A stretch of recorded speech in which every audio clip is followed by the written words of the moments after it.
হাওড়ার ঘুষুরি ঘুষুরি শিল্প প্রধান, কিন্তু সেই শিল্প প্রধান ঘুষুরির বাড়ি বাড়ি দেখুন অক্সিজেন সিলিন্ডার। কারণ ঘরে ঘরে বাড়ছে ফুসফুসের রোগ, বাড়ছে উদ্বেগ।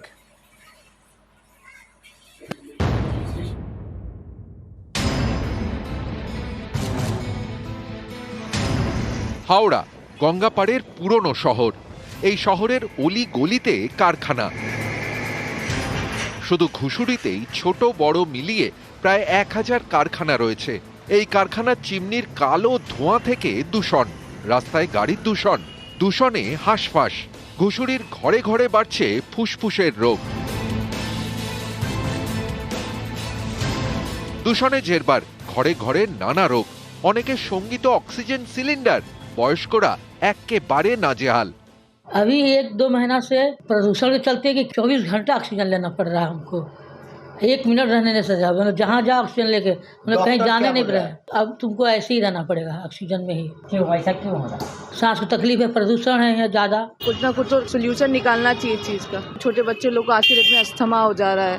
मेरे एक कजन को अस्थमा, मतलब बच्चे में भाई के बेटे को अस्थमा हो गया, वो 5 साल का है, only because of this pollution ही। तो রবিবার ছুটির দিন, সেদিনই হাওড়ার ঘুষুরিতে বায়ু দূষণের সূচক 280।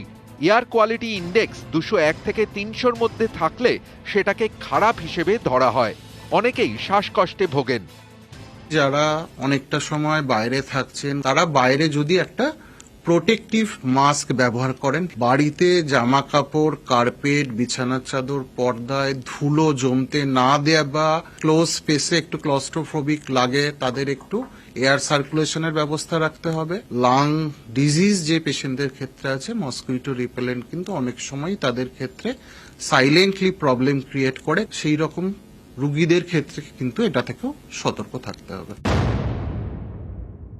সলিউশন আছে যে এখানটাকে বড় বড় আয়োনাইজার বসে যে ধুলোগুলো উঠছে বা যে গ্যাসগুলো উঠছে সেখানটা অ্যারেস্ট করা এবং মাটির নিচে পাঠিয়ে দেওয়া। এখন যা সময় এসছে জাঙ্ক মেটাল প্রসেসিং ইউনিট, সেটাও সরিয়ে দেওয়া উচিত। কারণ একটা হচ্ছে গঙ্গার ধারে, আর একটা হচ্ছে ওর হাওয়াটা এসে কলকাতাকে দূষিত করছে।